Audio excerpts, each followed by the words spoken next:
officially open. This is draft season. John Schmeelk and Tony Pauline. It's brought to you by Moody's. Moody's is a proud partner of the New York Giants. Decode risk, unlock opportunity. Learn more at Moody's.com. Tony, college football week number 2. Busy show today. We'll review week 2. We also have Jim Nagy, who is the executive director of the Senior Bowl, will come your way in the back half of this podcast. Good conversation about their watch list and what this draft class looks in general. But a fun weekend of college football, and there was a big post-game locker room with the Chargers after they won week 1 against the Raiders, with the whole team chanting, "The worm is turned." Well, the worm might not only have turned for Jim Harbaugh's new team, it might have turned a little bit for Jim Harbaugh's old team as well, in a very, very one-sided loss to the Texas Longhorns. And you had to expect it. I mean, people talk about J.J. McCarthy moving on, Roman Wilson and the receivers moving on, the running backs moving on, one of the top running back, Quentin Corum, moving on. But the fact is, the Michigan Wolverines lost 7 offensive linemen from last year's team. 7 offensive linemen who were either drafted or playing in camp. So you had to expect that there was going to be some sort of a drop off. Yeah, no question about it. So let's start with the quarterback for Texas, Quinn Ewers. What were your thoughts? I thought he was efficient, not great, protected the football, moved the team down the field. The thing that concerns me about Quentin Ewers, and we mentioned this last year, is at times he's a little bit late pulling the trigger. He seems a little bit slow in his decision-making at times, does have a tendency to stare down the primary target. When I reached out to Texas people about it, they say, well, he just doesn't want to make a mistake. Well, that's nice, but you can't do that in the NFL. You got to make your mind up. You got to pull the trigger. But again, he's winning, he's moving the team, and he's doing it efficiently. Now, I think one of the reasons that he was able to do that was because of the offensive line of Texas, which is terrific. And their left tackle, Kelvin Banks, I tweeted about him during the game. He was just phenomenal. I mean, really established himself, or looked like the top 20 pick that people think he's going to be. I think he's going to go even earlier. He's big. He's mobile. He's strong. He was terrific in pass protection. There were a couple of plays where they slid him inside from the tackle spot where he took on and dominated Kenneth Grant, the big athletic defensive tackle from Michigan, and took him out of the game on running downs. He shows the ability to get out to the second level. There were so many things to like about Kelvin Banks. Granted, now they're in the SEC, so he's going to get tested more and more as the season goes on. But he really stood out to me in that win over Michigan. Yeah, there could be another couple top 10 tackles in this year's draft. Banks is one of them. You have the 2 LSU players as well, so something to keep an eye on. What are the players from the Texas-Michigan game, Tony, jumped out to you? I mean, Michigan had some good players on defense, even though they let up 31 points. I thought Derek Moore, the linebacker, played incredibly well. McCary Page, the safety, had a lot of nice plays. And Jashwan Barham, the transfer from Maryland, who was basically a pass rusher at Maryland. They're using him now more as a traditional linebacker at Michigan, although they do blitz him on occasion. He's only a junior, showed a lot of good things. So I think with Michigan, as we've talked about, you're going to see their top prospects, unlike last year when they were on offense with J.J. McCarthy, they're going to come from the defensive side of the ball. Yeah, no question about it. And for Texas, it was their tight end leading the way, Tony. 7 catches for 98 yards and a touchdown. Yours, you mentioned 246 yards, 3 touchdown passes. Penn State, we're seeing, Tony, the Nittany Lions are more of a passing attack here, and 2 tight ends stood out for you in that game. And I think the Nittany Lions are getting a little bit more than they bargained for. That West Virginia game was kind of close in the beginning, and really the game against Bowling Green was close through the third quarter. Now, the Nittany Lions tight end, Tyler Warren, had a terrific game, 8 receptions for 146 yards. But it was the Bowling Green tight end, Harold Fannin Jr., who is a junior, who really stood out. 11 receptions, 137 yards, 1 TD. If you watch that game late in the game, Penn State was basically moving their coverage towards Fannin to protect against the fact that they couldn't stop him, and he was still catching the ball. Now, Fannin's a junior. He's already been graded by scouts. He's graded as a day 3 pick. So when you get a tight end out of the MAC who's a junior already being graded by scouts, it tells you he's got some next level talent. I think this is going to be his last year at Bowling Green. He's either going to enter the draft or he will probably play for a major school next year, possibly for a Big Ten team. But Harold Fannin Jr. was a guy that, in the scouting community, people knew about him before the season began, really has taken his game to another level and really stood out against Penn State, which is going to be the toughest opponent that Bowling Green plays this year. Yeah, Tony, you took the words out of my mouth. When you play for a program like Bowling Green and you have that one big Power Five team or whatever it is now, Power Four, Power, I don't know how you want to term it, whatever. What are the Power Conference teams on your schedule? Those are the games that you have to kind of take advantage because those are the games that the scouts going to be watching it, and they're going to put a little bit more into that game because you're playing against a tougher opponent.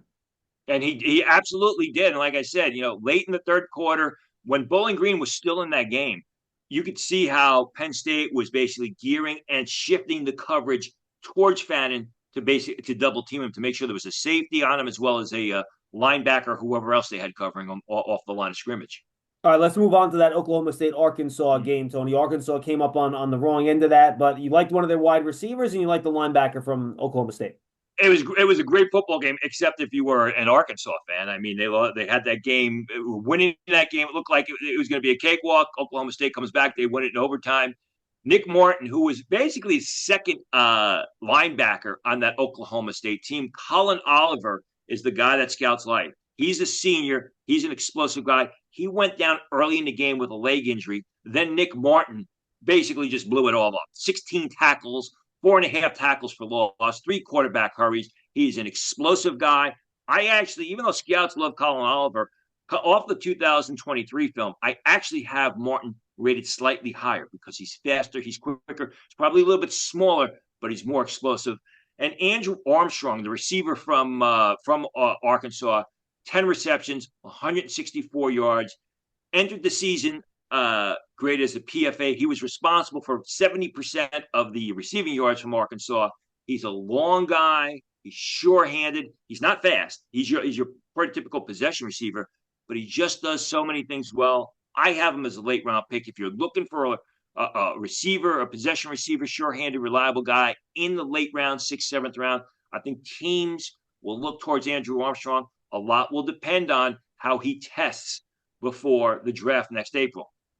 Yeah, and you wouldn't expect him to be a sub 4.5 guy. So it's a matter if he's in the low 4.5s, as he gets into the 4.6s, that could be a big problem. So we'll have to see how he tests in that 40-yard dash. All right, let's go to Notre Dame. Wasn't a good weekend for Notre Dame fans either. No. Riley Leonard in that game, their quarterback, 20 of 32, only 163 yards and 2 picks. And even after that week 1 win, we talked a little bit about how he looked good as a runner, but struggled as a passer, and that continued here in week 2. That's been Riley Leonard for 3 years. I mean, going back to his days at Duke, he was an athletic guy with a big arm who would occasionally make nice passes, but he wasn't a good, a quarterback that was consistently beat opponents with his arm, with his passing ability. I said it last week, talked about it last week, in that week 1 win over Texas A&M. Notre Dame primarily won because of the big runs, because they were able to get long runs late in the game. And Riley Leonard was sort of like on the side helping out. He was not good against Northern Illinois, who really they should have pounded. Credit to that Northern Illinois team. This is the kind of game that gets coaches from Notre Dame fired. You lose to Northern Illinois the way you did at home. And I think for Riley Leonard, it is just an extension of what I've seen the past 3 years. A good athlete trying to play quarterback who's shown minimal progress as a passer. All right, now we got a few players, some other teams and games. Tony, North Carolina State, you like what you saw out of Anthony Belton this week? Yeah, I mean, North Carolina State got pounded by Tennessee, 51-10 or something. That was primarily due to Grayson McCall, the former Coastal Carolina quarterback who's never really progressed. He's a nice college quarterback. But I was impressed, and I tweeted this out before the game, and I put up my preview from Sportskeeda about North Carolina State. Anthony Belton is a guy that is all over the place in the scouting community. Last year, some scouts had him graded as a 2nd-round pick. He didn't play that well. He went back to school. Now some scouts have him graded as a late-round pick. He's one of those guys that at times, as I said all along, looks like Tarzan, plays like Jane. He's large. He's insanely athletic, and he can be dominant. And if you watch the Tennessee game, he was pretty darn good. I mean, James Pierce, who a lot of people think is going to be a top 5 pick, had 1 tackle, half a tackle for loss, didn't have a sack. And he basically, he basically kept the Tennessee pass rushers at bay. He's got to improve his balance. He's got to be more consistent. I mean, here's a guy. He's going to be about 6'5", 340 plus pounds at the combine. He's going to run the 4.9. He's going to look very good moving around. It's just a matter of him consistently playing at a high level. And I thought he showed a lot of good things. He's your developmental type guy. He's got all the tools. He's just got to put it together. How about the South Carolina Kentucky game, Tony? What you see in that game that you liked? Yeah, I mean, Nick Emawari, the guy that we spoke about with Bruce Feldman, the big linebacker size safety from South Carolina who beat Kentucky pretty badly. 7 tackles, 1 interceptions. He's I mean, he looks like a linebacker in the defensive secondary. But he goes sideline to sideline. He's got terrific ball skills. T.J. Sanders, the defensive lineman, keep an eye on him. He can take over games. 4 tackles, 1 tackle for loss, 1 sack. He's a junior. He's already getting mid-round grades. You go back and you watch the Georgia film from 2023, they could not stop Sanders. He took over the game. He has that sort of potential. He showed a bit of it against Kentucky. If his game takes off, TJ Sanders, he is definitely a guy who could be a top 45 selection next April. All right, now let's go out to the rivalry out there in corn country, Iowa State, Tony. Tough loss for Iowa, 20-19 in that game, 1-point defeat, but there were a couple players that jumped out to you. Tough loss. They were winning the game all throughout. And again, like Arkansas, you thought it was going to be a cakewalk. Iowa State, a well-coached team, came back and won the game late. Jennings Dunker, the right tackle for Iowa, keep an eye on him. I think he's going to be the next big-time offensive lineman to come out of that program. Not a great fleet-footed pass blocker, but he's a dominant, powerful, strong run blocker. I mentioned Nick Emawari, this big safety from South Carolina. Well, Mark Verdon of Iowa State is that type of guy. He's big. He looks like a linebacker. 13 tackles, 1 pass broken up in that game. And you know that Iowa likes to run the game, 13 tackles. He is just a big enforcer who I think is a middle round pick. He's only a junior if he enters the draft. The thing about Iowa is they have a lot of premier talent that are true sophomores, guys to keep an eye on really for the 2026 draft, not to get ahead of ourselves. Your Zoom glitched a little bit, Tony. Malik Verdon or Mark Verdon? Malik Verdon. Got it. Perfect. I believe it's Malik. Yes. Anything else from this weekend that jumped out at you that you want to hit on before we get to Mr. Nagy? No, I guess you got to talk about the Nebraska-Colorado game because things have the worm has definitely turned in Colorado, and we're seeing a continuation of the bad play last year, and a lot of the talk is going to be around Shedeur Sanders. I mean, the quarterback. I look at him and I think he's just trying to do too much. The offensive line is terrible. I mean, Deion Sanders last year and it's bad again. It's bad for a second year. And what happened was Deion Sanders came in 2023, told everybody to leave. He brought in his own guys. And then a lot of people just didn't like, a lot of players didn't like Deion Sanders, and they all left. And Sanders is basically playing with a brand new offensive line. All the good offensive linemen from 2023 left. Savion Washington, a massive guy, he's playing for Syracuse right now. And I look at Shedeur Sanders, and I'm reminded of Jordan Love and Josh Allen in their junior years before they entered the draft, in the sense that they didn't have, they were getting pounded and they were just trying to do too much. I think I see a lot of that with Sanders. He's just trying to do too much, trying to make too much happen.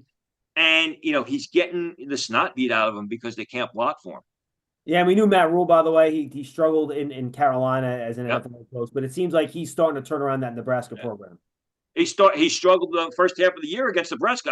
Colorado pounded Nebraska last year, if you remember, in the opening part of the year. And then all of a sudden, late in the middle part of last year, Rule started to turn it around. They're going to be players. They're going to be a tough team to beat in the Big Ten. I'm actually going to that Nebraska-Ohio State game the end of October. And I think Ohio State, they better be careful because Nebraska is going to come in and they're going to be ready to play. They don't have great players, Nebraska, but they have a lot of real good players on defense. You got Raiola, the quarterback. They've got good players who, like when Jim Harbaugh was at Michigan, they seem to play good team football. They're playing within the system. And I know they've got some draft prospects that we'll be talking about in the coming weeks. Yeah, fans are going to hear about Raiola a lot over the next few months, Tony, as Nebraska starts to play more of these national games. Just so fans know, he is not draft eligible, true freshman, so it's going to be a couple years for him. But it is someone certainly that we'll be tracking here, correct? Oh, absolutely. Absolutely. Yeah, supposed to be a really, really good player, something we will certainly keep an eye on. All right, before we get to Jim Nagy here, I want to remind everybody that draft season is presented by Moody's. Moody's is a proud partner of the New York Giants, uniting the brightest minds to turn today's risks into tomorrow's opportunities. Learn more at Moody's.com. Jim Nagy, friend of the program, executive director of the Reese's Senior Bowl. Tony and I had a chance to talk to him a couple of weeks ago before the season started about the draft class and what to keep an eye on through the college football season this year. And now we're joined by our guest, the executive director of the Senior Bowl. He's about to get in his car and start scouting some college players. He is Jim Nagy. Jim, it's good to see you, man. How are you? I'm great, John. Good to be on with you and Tony, man. This is it's here. It's here. It's here. So let's go. Yeah, and look, this is a very different year of college football, and you can take this any way you want, whether it's the playoff, new coaches at big-time programs. I just feel like so much is different this year in college football 2024. How is that impacting you in the way you're looking at these teams and players getting ready for the draft and Senior Bowl next year? Well, I agree with you. Yeah, it feels like there's more uncertainty. The cool part is this new playoff format's going to keep a lot more college fan bases engaged, right? I mean, if you're one of these, fan bases that thinks your team, it's like playoff or bust, and that you lose a couple games early on in normal years, you're out of it. You just you don't have any more hope. But there'll be a lot more hope this year in college football, which I think it'll be awesome. I can't wait to get to that playoff format. That'll be fun, seeing some on-campus playoff games. I mean, that's really cool. But yeah, in terms of like evaluating for the Senior Bowl, I mean, all we can do is do what we've done. I mean, you're evaluating the players, and the good thing is some of these guys in new schemes being used differently.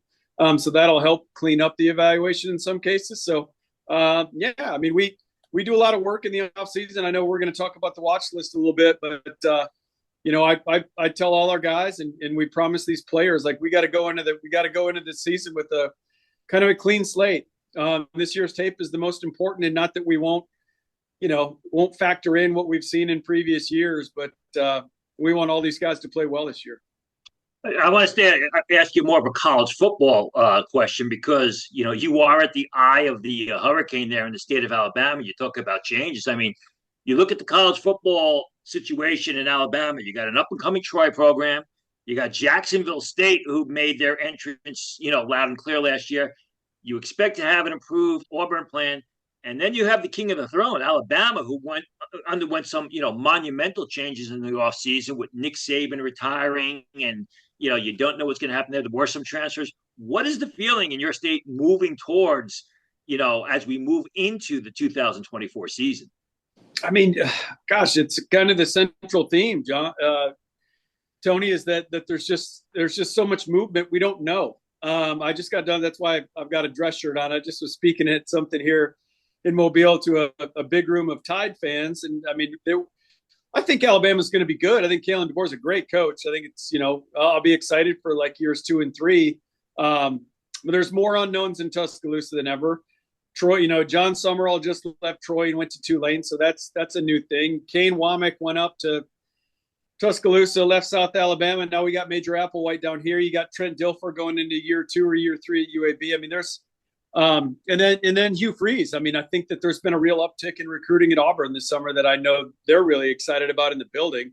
They're fired up about, what these next couple of classes look like they're lining up to be. So, but yeah, I mean, well, the one known quantity every year has been like what's going to happen in Tuscaloosa. We know under Coach Saban they're gonna be there at the end for a college football playoff spot, and I don't think we can say that this year. And that's no knock on Kalen DeBoer. I think he's going to do a great job there. I think he's a hell of a coach. But they did. I mean, you lose Caleb Downs and you lose, some of the other pieces. I mean, they lost some stuff this offseason. So just a lot of unknowns is the best way to say it. You mentioned the Senior Bowl watch list came out. You can go to seniorbowl.watchlist if folks want to go check that out. What's different about the watch list this year? What makes it stand out compared to other watch lists you've put out, Jim? I know the anticipation was that this was going to be a ginormous, for lack of a better term, draft class. Was that reflected in your watch list? Yes, absolutely. Yeah, that thing was way bigger than I want it to be, and hopefully it won't be that big in future years. Again, I've said this on a couple things, coming out of the immediacy of the now we're a couple weeks removed from it. In the immediacy of the draft, the watch list release, one thing we've never tried to do here at the Senior Bowl since I got here, 7 years ago, I never want to pump false hope into any of these kids, right? I don't want them to think that. I don't want to just put them on a list for like social media engagement. Like I've been on enough phone calls right after the draft with players that think they're going to get drafted that, I'm calling them, working on the team side, to, make them an undrafted free agent, and they're going to play in the NFL, right? Like that should be a really cool moment. That should be special. They should be excited about it, but they're not, because somewhere along the line, somebody has told them they're going to be an NFL draft pick, which all these guys want to be picks. I get that part, but so we never try to do that. Like we really try to limit it, but for a couple reasons, it's bigger. The juniors are on it this year. There's 81 juniors. We've never had that in the past. The NFL didn't announce that ruling until the early part of last November, so they weren't on last year's list. And even paring that list down, right? Like we could have went crazy and thrown 200 juniors on the list, but I wanted to be realistic with that. There was 59 juniors come out last year, so why would we throw 200 names on the list? So we were at 81. And also, I don't want to throw a bunch of juniors on there that I'm going to be getting calls from college coaches being like, what are you trying to do, man? Like, we want this guy back in school. Like, why are you promoting this guy as a draft eligible guy? So again, we've worked hard at those relationships over the years. So that's that. So there's that. There's the junior part of it. We added specialists this year. We gave the kickers, snappers, and punters a little love.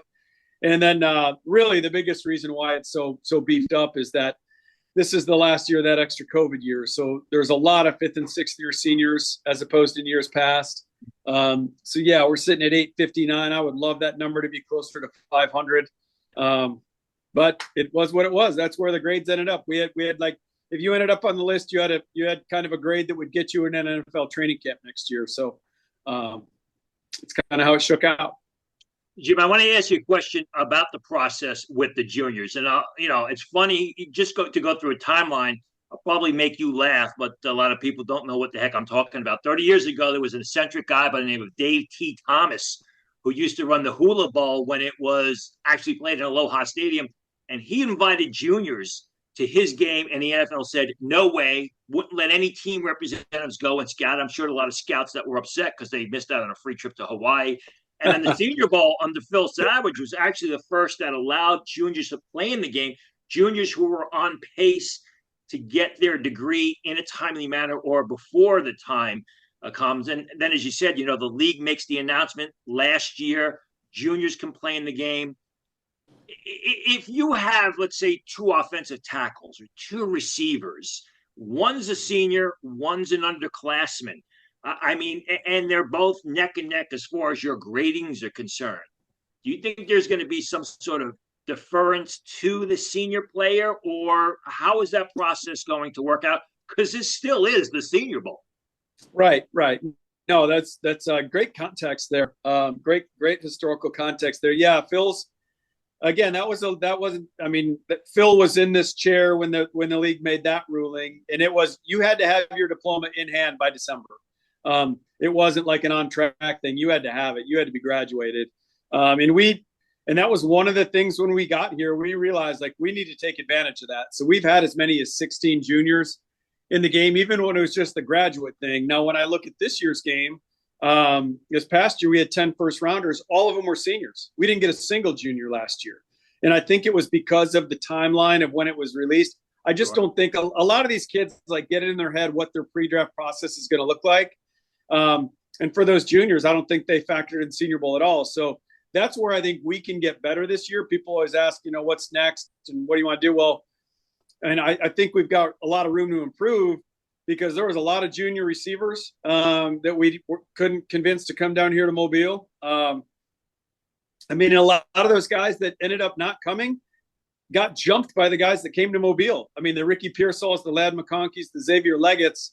All you got to do is go back to pre-Senior Bowl mock first-round drafts, and there was a lot of juniors up there above those 3 guys for sure.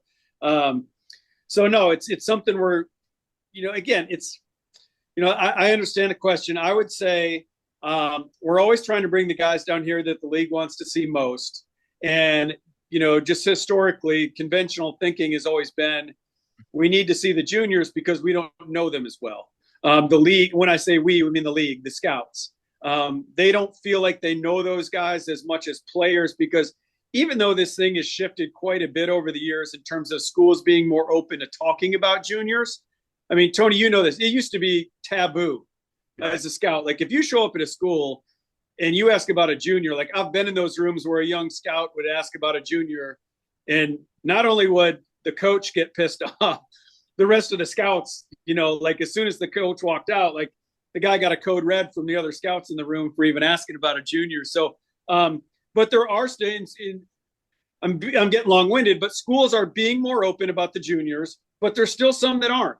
There's still some schools that don't want to talk about this guy. So all things being equal, same grade, feel the same way about the player, I would probably defer to the junior player because, again, I feel like we work for the 32 teams.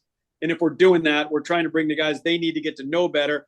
Same thing goes with like guys with character issues, Tony. So like there's a couple non-negotiables, like domestic stuff, weapons stuff. Like we'll stay away from those players if we have that information.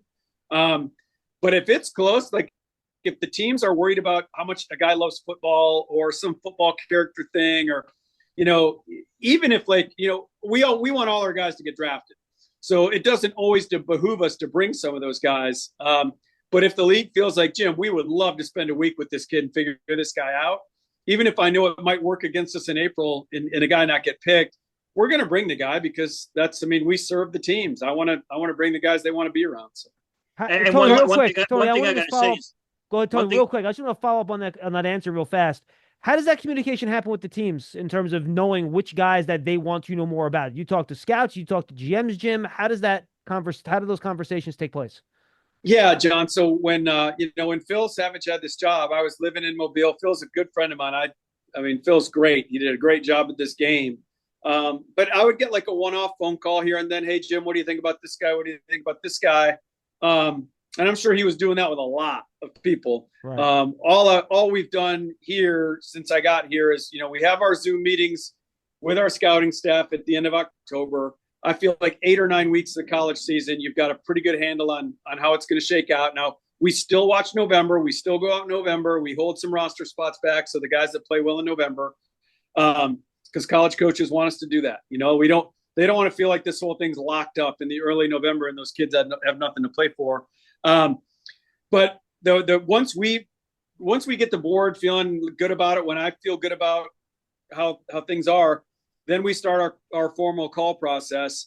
So like with the Giants, I'll call Joe Shane, and he'll get a couple of his lieutenants on the phone. And I try to do this with at least half the league. So every year it's like 14, 15, 16 teams, 17 teams. And we just go position by position. And so like for last year's game at the quarterback spot, I'll be like, okay, we want Jaden Daniels. We want Bo Nix. We want Michael Penix. We want Spencer Rattler. Are you good with those guys? And 99% of the time they're like, yep, that's exactly how we have it. Okay. And I'm like, okay, so for those next couple spots, we've got Michael Pratt. We like Michael Pratt. And we have those conversations across the board. And again, because of the relationships of being in the league for so long, I mean, shoot, Joe and I got in the league at the same time. And it varies from team to team a little bit. I mean, there's some teams that'll be like, Jim, we've got 2 third-round picks and a 5 and a 6 on that guy. Like they'll be as that specific. They will say what rounds, if they've got 4 grades, they'll tell me all 4 grades. So then we have an idea of the span. Other teams will be like, they'll ballpark it more. They'll be like, yeah, we've got midday 3 stuff on him, Jim, or we've got across the board day 2 grades. So that's, again, that helps us put the roster together, bring the guys they want to see. So that's usually done right around Halloween time. More of a comment than a question. You talked about getting to know players, and I think I've been going to the Senior Bowl since 2000. Practices were always important. You mentioned Phil Savage. I think what he really did with the interview process at the Senior Bowl really took that whole week to a next level, because it takes so much of the workload off from a lot of these guys from the combine. They don't have to go and interview these players again because they interviewed them so intensely at the Senior Bowl. And, as you know, there'll be guys who come into Mobile who are not on the roster, who are not playing, who just want to interview with the teams that are there. And I think that is something major that Phil developed and you have built upon in Mobile. Yeah, well, a couple things there, Tony. Yeah, Phil did a great job in a lot of areas. We've had to change up the interview process a little bit since COVID. It used to be an absolute free for all on the second floor of the team hotel. I mean, and I was probably more sensitive to it once I got here, but like you couldn't get from the elevators on the second floor of the hotel to just have breakfast in the morning without some guy like me jumping on your back asking you, when I'm talking about players now, asking a player for, to sit down for 10 minutes. So by the time they, even get to breakfast, they're late for meetings. And it was just a crap show. I mean, it was agents, it was scouts, it was, financial planners, it was media people. So what the COVID year forced us to do, right? Like we stripped away everything from the week. We just had practices. We just had the game, and we had to formalize all the interviews. We spent whatever that number was, $8,000 or $11,000, whatever it was, on plexiglass, and we had to formalize all the interviews. So now the teams know when they're meeting with each guy. We let them, we do a process where they can, they can request additional interview time with another handful of players. We've pulled the quarterbacks out of the interview process, and they do their own separate thing now, so they get even more time. But I just did this. I just was talking to a GM the other day, and he's like, Jim, if we leave Mobile and the guy was good enough in the interview process there, like we don't even worry about him the rest of the time. We won't even talk to him at the combine. And when we do our survey, we survey our players after the game. And you would imagine, like most surveys, the response rate is hit or miss. But we usually get about 30% of the guys will respond to the survey. And that's what they said. One of the best takeaways is that they went to Indy, and the combine experience was so much easier than the guys that weren't here. Like if they had a roommate at the combine who didn't play here, in comparison, how much easier their week was. So there is value in it. The interview process is paramount. Now, we don't bring players down here just to do interviews. That's going to be the end of the All-Star process. If that continues to happen, and it's happened at other games, I have spoken to the league office numerous times this offseason. If we're just inviting players to do interviews, in a couple of years, we're not going to have any of these guys on the field competing. Agents are going to abuse the heck out of that. I mean, there was players that I know were healthy enough to participate in All-Star games last year, and I told the agents, no, they can't come here to do it, because we did it with Hendon Hooker a couple years ago because it was kind of a one-off. I mean, I thought Hendon deserved it, but it shouldn't have been a widespread practice. And now that it's becoming one, we got to be really careful. The league office knows, they're on alert. The GMs aren't happy about it. Like the players that are in All-Star games should be here on the field competing, not just using it for an interview process. They can do that. At the combine. They can do it at their pro day. They can do it on a 30 visit. What they can't do is get it in pads and compete. Absolutely. One other process question before we start dipping into some of the players here, Jim. When do you start talking to the actual players about guys that, all right, we're going to send you an invite? Or do you not say anything to the guys until the official one comes, like in December? How does that process work, communicating with the colleges and the players about when you start telling those guys, we definitely want you in this game for the Senior Bowl? Yeah, John, that's a great question. We leave these players alone, man. I don't reach out to these players at all. I'll see them over the summer at Manning camp or something like that, or SEC media days, or if I'm out on the field pregame at a game on Saturday and a position coach or coordinator brings a guy over, that's always awesome to get to meet him. But like, I respect the college coaches way too much to be like jumping in these kids' DMs and bothering. Like, they should be focused on winning football games for whatever school they're at, not what All-Star game, if they're going to play in an All-Star game or not. So, no, we don't hit them up. We don't talk to them. I'll have conversations with agents, and that's changed a little bit. I mean, now because of NIL, all these guys can have agents. So we have a lot of those conversations for sure. And if a player reaches out to me, a lot of these guys get my number. If they do that, if they reach out and they have questions about, where they stand in the draft process and what teams think of them, I'm happy to answer those questions. But I got too many friends on the coaching side that are trying to win football games and feed their families, that they don't need some All-Star game idiot like me hitting them up about playing in the Senior Bowl. So there's plenty of time to get that done after the season. And those first invites come out in what, like December, like late December after the regular season? No, we'll do the first round in November. Again, Okay. I think any earlier than that, and this is just feedback from college coaches. Any earlier than that, they're like, Nagy, what are you doing, man? Like we're not even a month into the season or whatever. So I think that's the good timing. And then again, we always hold some roster spots back. We have to now for juniors. We can't even offer them until they officially declare. Right. So like that's made the roster build a little different, right? That's a new dynamic. You gotta hold some spots for these juniors. And then it happens every year, especially with transfer portal now.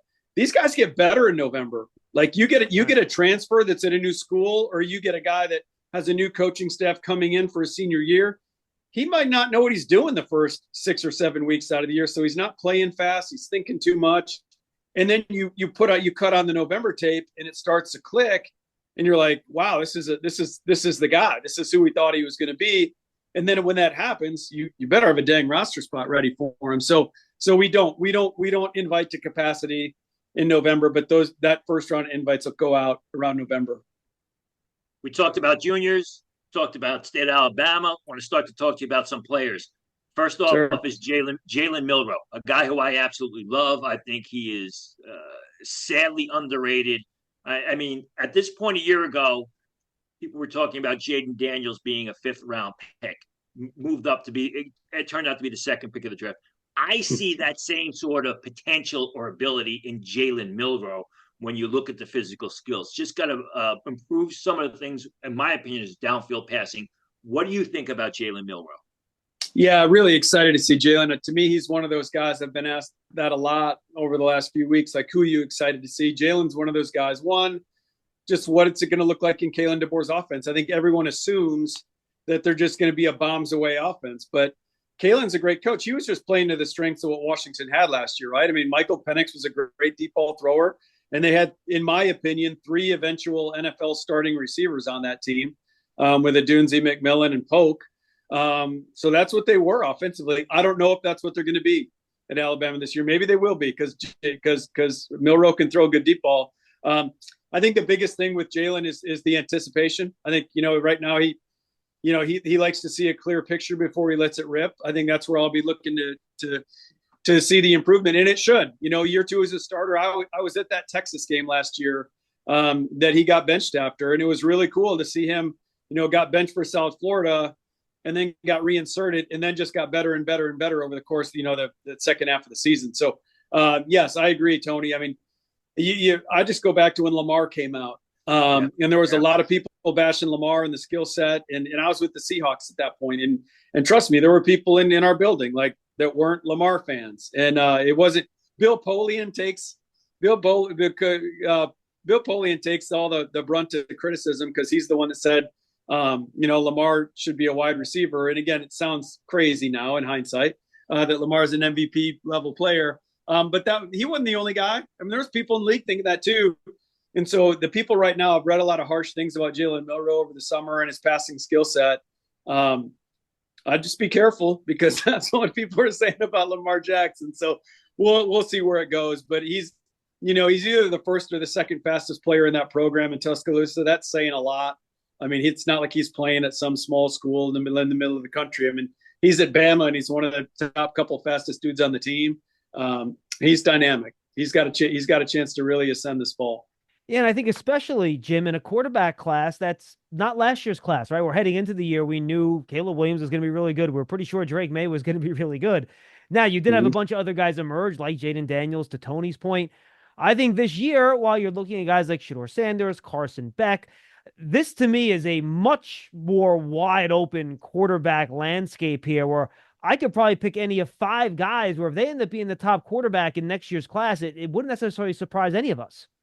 No, I'm with you. You throw Quinn Ewers in there. I mean, those are the Riley Leonard. What's he going to look like going from Duke to Notre Dame? I'm really excited to see that. Cam Ward going from Washington State to Miami. I'm excited to see that. So Will Howard in Columbus, Ohio. We liked Will last year. I was ready to invite Will Howard to the Senior Bowl last year. Most of the teams, when we did those calls, most teams had 4th, 5th round grades on Will Howard. So I think it's TBD. I think a lot is to be determined. I think a lot of these guys are gonna elevate, and I'm with you. It'll be interesting by the time we get to April what it looks like. But again, I don't think we're gonna have 6 guys in the top 12 like we did this past year. No. But I wouldn't be surprised if there's 3 or 4 guys in the first round. That wouldn't surprise me. Tony, why don't you start rattling off all your players, man? Go ahead. Well, yeah, well, I want to stay on the quarterbacks because I mean, I've been to Senior Bowl practices where there were 4 quarterbacks on each team because of the depth of the position and what the teams wanted to see. I mean, besides the guys you mentioned, DJ Ugale of Florida State, Donovan Smith of Houston, you got KJ Jefferson at Central Florida. I mean, I know this is kind of asking you to forecast, but could we see a Senior Bowl roster with 4 quarterbacks on each side? We could, yeah. That's certainly a possibility. I try to remain open-minded with all these positions, and again, the goal is just to bring the best players. So a couple years where it looked lean at tight end, we loaded. I try to get to like a total pass catchers number because a lot of these college tight ends you can put them out in the slot and basically, detach them and let them run routes and do all that stuff. So we went heavy at receiver. We'll bring 18 receivers and we'll only bring 6 tight ends. So we're just trying to bring the best players. So if there's 8 legit draftable quarterbacks that the league wants to see, we can go to 8. Then I worry a little bit about reps and how many reps guys are getting. So again, that's a little touchy. But those are conversations again you're just having with agents. And again, right now most of these quarterbacks have agents at this point. So, but it's certainly something we do. Well, I want to ask you about some small school guys, especially on the offensive line, because the Senior Bowl has historically, put some terrific small school offensive linemen into the draft. It seems the flavor of the summer, and the guy that when I speak to scouts, they ask me, what do you think about him, or especially the agents? Charles Grant of William and Mary, the offensive tackle, who probably no one knows about unless you're in the scouting community. But this guy is really building a buzz around himself. Yeah, because the athlete's really easy to like, Tony. You put on the tape, he's light on his feet. Some of the pass pro stuff looks really good. So, a year ago at this time, would you ask me who the highest drafted small school player would have been? I would have said Kieran Amagaji from Yale. And again, a guy that would have been here in the Senior Bowl had he not gotten hurt. We liked him a lot. I think we got Grant like a little bit lower on the board than where Kieran was, but did Kieran go he went day 2 to Chicago, I believe. I believe he went in the 3rd round. Late 3rd round, right? Yeah, I could see Grant. I don't see Grant getting out of the 4th. Could I see him getting into day 2? Certainly. And I saw him at Duke Manyweather's camp this summer, got a chance to meet him. And I told him, I said, you got to get stronger. You got to get stronger and you got to finish. You got to finish, dudes. Play with a little nastier edge to them. But what you can't teach is the athlete and the way he dances in pass pro. So, and again, everyone's looking for tackles. Those guys don't grow on trees. So I know that there's a huge get for William and Mary keeping him, and I know he probably had a lot of offers. So that's going to be cool. Teams will look at that. The fact that he had loyalty to his school is a good thing. But yeah, they're going to have a lot of foot traffic through William and Mary this fall. Want to go? Big Sky's got a bunch of guys on your list, and it's usually Montana State. Jackie Slater out of Sacramento State that's had a pretty good program there. Elijah Ponder, the defensive end out of Cal Poly, and Lan Larson, the running back from Cal Davis, the same school that produced a guy by the name of Ken O'Brien 40 years ago. Just give us a little lowdown on those 3 guys. Yeah, no. So I met Jackson Slater at that event as well. Looks the part. Looks like an NFL dude when he walks up on you. So that checks that box. He's not just a good small school offensive lineman on tape. He's got an NFL frame. Plays on his feet. Really makes it look easy. Again, a conversation I had with him was, you need to be more physically dominant at that level. I mean, you got to put on the tape. You need to stand out more. But he's never on the ground. He's going to test well. He's got the body, so a lot to like there. Ponder, yes, I saw Cal Poly early in the summer, the Cal Davis running back, Marcus Weir, the tackle at Montana State. You brought up the Montana schools right off the bat. Weir's a guy we really like. He plays tackle there at Montana State, probably more of a guard just based off what we know the measurables are. I think he's 6'2" and change. But he was a guy that I had a couple Power 5 schools hit me up about in the spring. they were going to try to bring him in, and he's not a hard guy to like.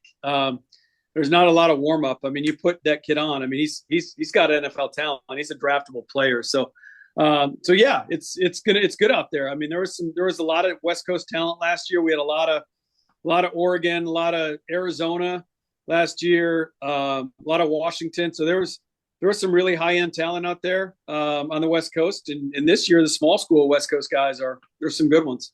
Sure. One guy closer to home for you, a small school guy that did make the jump to 1A, DJ Jones, out of who now from Murray State, now playing at UAB, was really impressed with the athleticism and the movement skills he showed. Made the decision to go back to school for that extra year. Now at UAB, which is going to be I mean, they run the ball, but it's going to be a pro-style type of offense. Talk about DJ Jones. I like this guy a lot. I like his upside. Yeah, we like him too. And again, it's been a while since I watched the tape. We're going to be at their opener. I'm trying to think of, we're at their opener. We're there week 1. We're going to be at UAB a couple more times, get up there and see Coach Dilfer's team. So we're going to have plenty of looks at Jones, but he's a guy that we like. He's another guy we have a draftable grade on. So we're with you there, Tony. But it's important if we're going to have a draftable player out of this state, even though, the Troys, we had the 2 guys last year, Kamani Vidal and Javon Solomon. If they're in South Alabama, if you got draftable guys in the state, we want to keep them here, because their fan bases are going to travel. So we haven't had a UAB guy in the game in a couple of years. So hopefully DJ has the year we think he could have.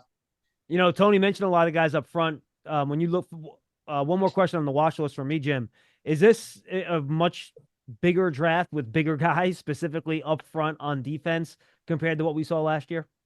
Yeah, like last year's game was really offensive line heavy. That was a great class. We're seeing a lot of these guys are going to be rookie starters. And sometimes one-on-ones are really competitive. Trust me.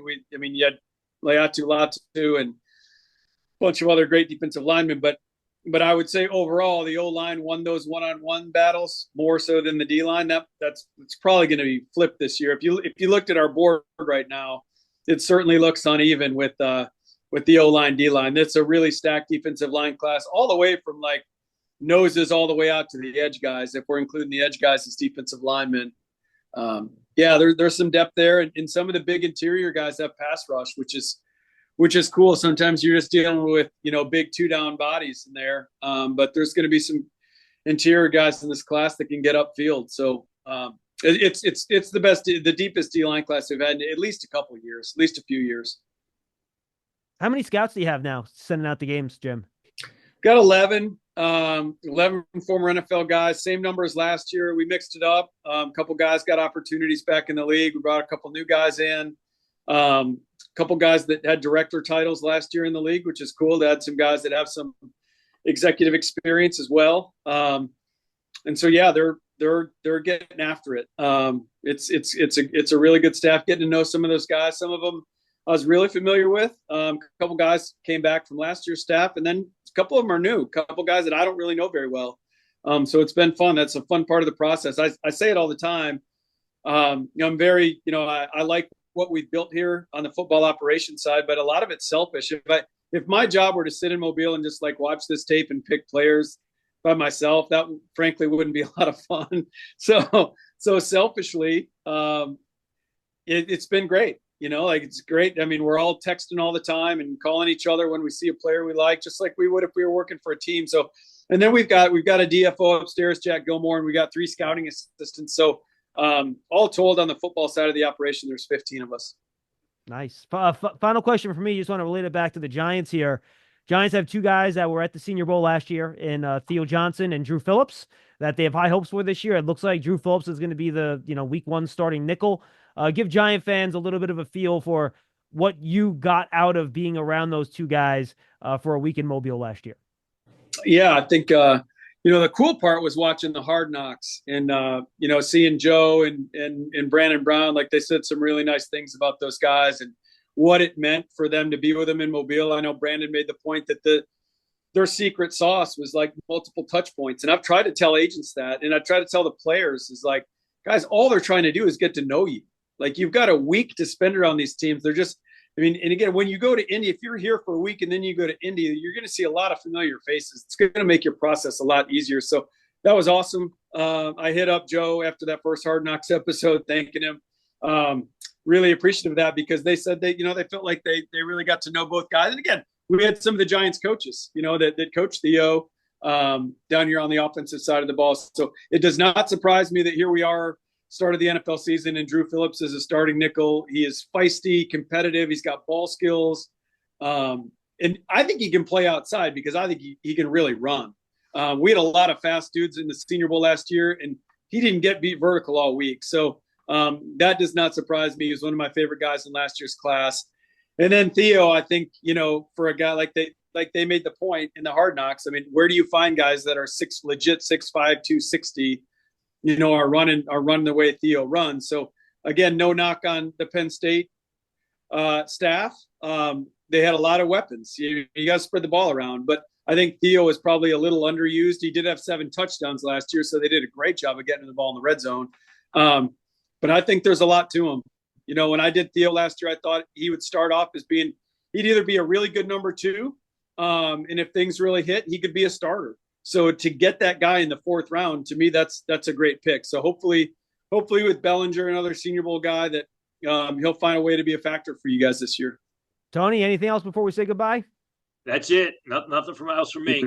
Jim, that was awesome, man. We really appreciate the time. Thanks so much for joining us as always. Anything else you want to tell the folks about your game? Anything you guys are doing? I know you're trying to make this a 365-day a year All-Star game. Tell the folks whatever you want them to know.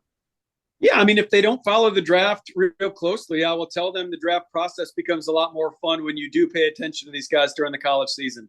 When you follow them from beginning to end and see the process and where they go, like if you were a Florida State fan last year and wired in a Braden Fisk, and to see what his rise was to, went 39th overall to the Rams, it's fun. So we'd love for everyone to follow us. Every Saturday during the college football season, we'll be posting videos of these guys from pregame up close. We're trying to take the fans down on the field with us, to show body type, to show movement, athleticism, all those fun things. So hopefully they'll follow along this fall, seniorbowl.com. And then I've got my own Twitter handle as well. So appreciate you guys having me on. This is always a ton of fun, guys. And I hope the Giants have a great year. We're pulling for those guys. Joe and Dave's are good friends, and I hope they have a great year. Jim, always love talking to you every year. We thank you for joining us on Draft Season, presented by Moody's. Moody's is a proud partner of the New York Giants. Decode risk, unlock opportunity. Learn more at moodys.com. For Tony Pauline, I'm John Schmeelk. We'll see you next time on Draft Season.